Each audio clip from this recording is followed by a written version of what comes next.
International ওয়াজ TV শান্তির বার্তা। আসসালামু আলাইকুম ওয়া রাহমাতুল্লাহি ওয়া বারাকাতুহু। ইন্নাল হামদুলিল্লাহ ওয়াস সালাতু ওয়াস সালামু আলা রাসূলিল্লাহ ওয়া আলা আলিহি ওয়া আসহাবিহি আজমাইন, আম্মা বা'দ। قال الله تعالى في كلامه المجيد وفرقانه الحميد: أعوذ بالله من الشيطان الرجيم، بسم الله الرحمن الرحيم، ورتل القرآن ترتيلا.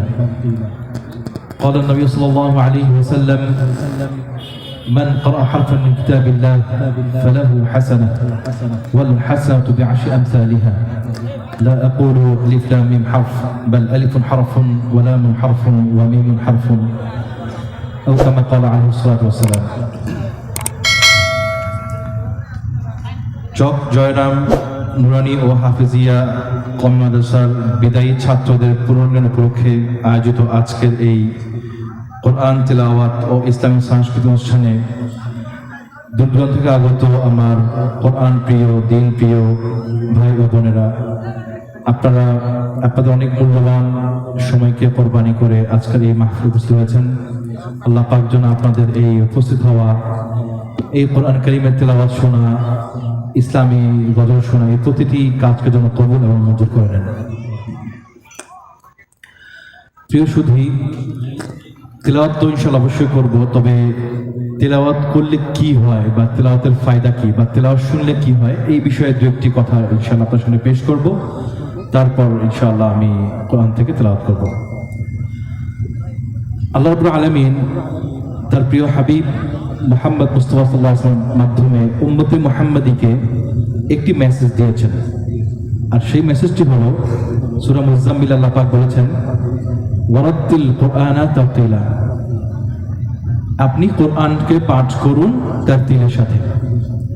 অর্থাৎ এই আদেশটা আল্লাহ রাব্বুল আলামিন তার প্রিয় হাবিবকে দিয়েছেন এবং এই আদেশের মাধ্যমে উম্মতে মুহাম্মাদিকে জানিয়ে দিয়েছেন যে কোরআন যখন কেউ পাঠ করবে অবশ্যই সেই তেলাওয়াত যেন তারতিলের সাথে হয়।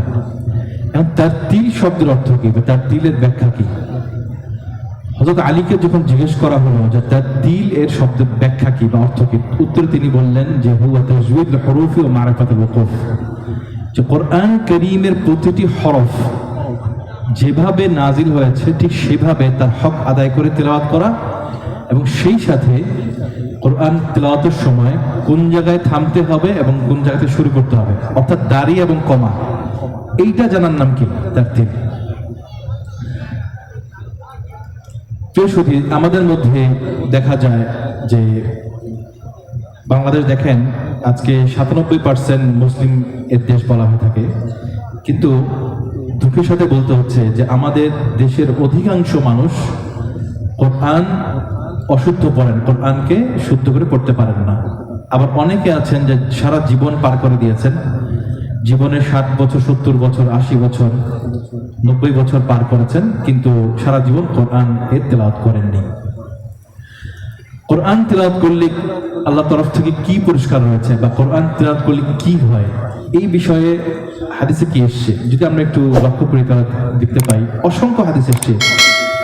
আল্লাহ রাসূল বলেছেন, একটি হাদিসে এসছে, মান ক্বারা হারফান মিন কিতাবিল্লাহ ফালাহু হাসানাহ, কোন মানুষ যদি কোরআনের একটি হরফ তেলাওয়াত করে, বেশি না, শুধু একটি হরফ যদি কেউ তেলাওয়াত করে, তো পুরস্কার স্বরূপ আল্লাহ পাক তাকে একটি হাসানা বা একটি পুরস্কার দিবেন। হাদিসের অপর অংশে বলা হয়েছে ওয়াল হাসানাতু বিআশরি আমসালিহা, আর এই একটি হাসানা বা একটি নেকি সেটি 10-এর অধিক হয়ে যাবে। সুবহানাল্লাহ। অর্থাৎ আপনি একটি হরফ তেলাওয়াত করলে আল্লাহ পাক সাথে সাথে পুরস্কার স্বরূপ আপনার আমলনামার মধ্যে 10টি নেকি জমা করবেন। সুবহানাল্লাহ। আচ্ছা বলেন তো, পৃথিবীর কোন কিতাব, কোন সুহুফ বা যে ইতিপূর্বে যে কিতাবগুলো এসেছে, তাওরাত বলেন, জাবুর বলেন, ইনজিল বলেন, অর্থাৎ বাইবেল বা ওল্ড ওয়েস্টার্ন যে কিতাবগুলো রয়েছে, অন্যান্য নবীদের উপর যে কিতাবগুলো নাজিল হয়েছে, এই ধরনের কিতাবগুলোর উপর এই ধরনের কোনো পুরস্কারের সংবাদ কি এসেছিল? আসে নাই। শুধুমাত্র কোরআনের ব্যাপারে এই সুসংবাদ দেওয়া হয়েছে যে কোনো মানুষ যদি কোরআনের একটি হরফ তেলাওয়াত করে, পুরস্কার স্বরূপ আল্লাহ পাক তার আমলনামার মধ্যে 10টি নেকি জমা করবেন। সুবহানাল্লাহ। হাদিসের শেষ অংশে আল্লাহ রাসূল কি বলেছেন? লা আকুল আলিফ লাম মিম হারফ বাল আলিফুন হারফুন ওয়া লামুন হারফুন ওয়া মিমুন হারফুন। আমি এটা বলবো না যে আলিফ লাম মিম এই তিনটা হরফ মিলে একটা হরফ, না, বরং এটা বলবো যে আলিফ একটা হরফ, লাম একটা হরফ এবং মিম একটা হরফ। এর অর্থ কি? এর অর্থ হলো যদি কোনো মানুষ আলিফ, লাম এবং মিম এই তিনটা হরফ উচ্চারণ করে, সাথে সাথে আল্লাহ রাব্বুল আলামিন তার আমলনামার মধ্যে 30টি নেকি জমা করবেন। সুবহানাল্লাহ। দেখেন প্রিয় ভাইরা, আরো একটি হিসাব দেখায় আপনাদেরকে। আমাদের দেশে যে কোরআন কারীমটি আমরা পাই বা এই মুসহাফটি, এখানে কিন্তু এক এক পৃষ্ঠার মধ্যে 15টি করে কি রয়েছে? লাইন রয়েছে, তাই না? হাফেজ সাহেব আছেন না সামনে? 15টি লাইন রয়েছে। আর এক এক লাইনের মধ্যে কয়টি হরফ? 30টি করে হরফ। এক লাইনে 30টি হরফ। তো আমি যদি এক লাইন তেলাওয়াত করি, বেশি না, শুধু এক লাইন, আমি যদি একটি লাইন তেলাওয়াত করি, তাহলে পুরস্কার স্বরূপ আল্লাহ রাব্বুল আলামিন আমলনামার মধ্যে কি করবেন? 300টি নেকি জমা করবেন। সুবহানাল্লাহ। আর যদি এক পৃষ্ঠা পড়ি, এক পৃষ্ঠার মধ্যে আছে 450টি হরফ। কয়টি হরফ? 450 হরফ। যদি আমি এক পৃষ্ঠা তেলাওয়াত করি, তো আল্লাহর তরফ থেকে আমার জন্য পুরস্কার কি রয়েছে? 4500 নেকি আল্লাহ পাক আপনার মধ্যে কি করবেন? জমা করবেন। সুবহানাল্লাহ।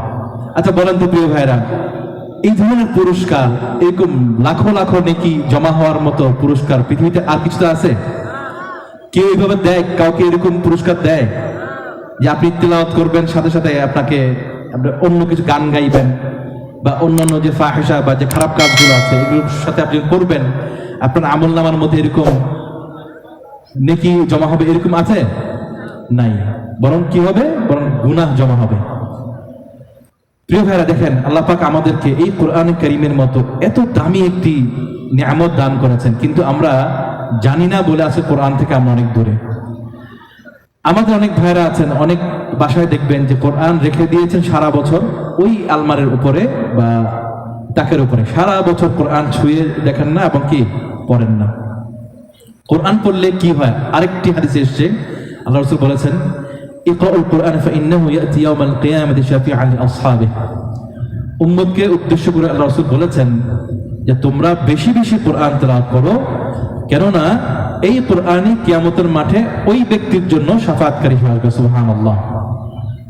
অর্থাৎ যিনি কোরআন তেলাওয়াত করবেন, সব সময় সর্বদা কোরআন তেলাওয়াত করবেন, তার জন্য কি রয়েছে? কিয়ামতের মাঠে কঠিন ওই দিনে এই কোরআন ওই ব্যক্তির জন্য কি করবে? শাফাআত করবে। সুবহানাল্লাহ। প্রিয় ভাইরা, দেখেন আল্লাহ পাক আমাদেরকে এত বড় একটা সুযোগ দিয়েছেন আমাদের আমলকে ভারী করার জন্য, আমাদের এই নেকি অর্জনের জন্য, কিন্তু আজকে আমরা গাফেল। আচ্ছা, কোরআন না পড়লে, কোনো মানুষ যদি কোরআন না পড়ে, সে যদি কোরআনের উপর আমল না করে, তো তার জন্য কি রয়েছে? এই ব্যাপারে আল্লাহ পাক বলেছেন যে কিয়ামতের মাঠে আল্লাহ রাসূল ওই সমস্ত ব্যক্তিদের ব্যাপারে কি করবেন? নালিশ করবেন, মামলা করবেন। কেন করবেন? যে উম্মতের, ইয়া রব, আমার উম্মতের মধ্যে কিছু মানুষ আছে যারা এই কোরআনকে তারা স্বচ্ছও দেখেনি, তেলাওয়াত করেনি এবং এরপর আমলও করেনি। এখন আপনাদের কাছে আমি একটা প্রশ্ন রাখতে চাই, আমরা কি উম্মতের ওই অংশ হতে চাই যেই অংশের ব্যাপারে কোরআন শাফায়াত করবে, নাকি উম্মতের ওই অংশ হতে চাই যে অংশের ব্যাপারে আল্লাহ রাসূল নালিশ করবেন? বলেন, আপনারা বলেন। নিশ্চয়ই আমরা ওই অংশ হতে চাই যেই অংশের বিষয়ে আল কোরআন কি করবেন? শাফায়াত করবেন, তাই না? তো এর জন্য কি করতে হবে? আমাদেরকে কোরআন কারীম বেশি বেশি তেলাওয়াত করতে হবে। আর যারা কোরআন তেলাওয়াত করতে পারি না, তারা অবশ্যই এই কোরআন কারীমকে শেখার জন্য সর্বাত্মক চেষ্টা করব। আমরা সায়েন্সের সাবজেক্টগুলো পড়ার জন্য বা ইংরেজি যে সাবজেক্টগুলো রয়েছে সেগুলো শেখার জন্য এলাকার সবচাইতে শ্রেষ্ঠ শিক্ষক যিনি, তার কাছে যাই। কিন্তু আরবি বা কোরআন শেখার জন্য আমরা এলাকার সবচেয়ে ভালো উস্তাদ যিনি ভালো একজন মাহের উস্তাদ, তার কাছে আমরা যাই না বা তাকে আমরা খোঁজ করি না। তো একজন মুসলিম হিসাবে এটা আমাদের জন্য অনেক দুর্ভাগ্যের বিষয়। প্রিয় ভাইরা, প্রথম যে হাদিসটা আপনার সামনে আমি পেশ করেছি, যিনি তিলাওয়াত করবেন তার জন্য 10টি নেকি, এটা কি শুধু যিনি তেলাওয়াত করবেন ওনার জন্য, নাকি যিনি শুনবেন ওনাদের জন্য? ওলামায়ে কেরাম বলেছেন যে যিনি তেলাওয়াত করবেন শুধু তিনি না, যিনি শুনবেন তার জন্য ওই সমান কি করবেন, নেকি আল্লাহ পাক তার আমলের মধ্যে জমা করবেন। সুবহানাল্লাহ। অর্থাৎ আপনি তেলাওয়াত করতে পারেন না, কিন্তু আপনি তেলাওয়াত শুনেন, যদি আপনি 1 পৃষ্ঠা শুনেন 4500 নেকি আল্লাহ পাক আপনার আমলের মধ্যে কি করবেন, জমা করবেন। এখানে অনেক ব্যবসায়ী ভাইয়েরা আছেন যারা দোকান করেন বা অন্যান্য ব্যবসার মধ্যে আছেন।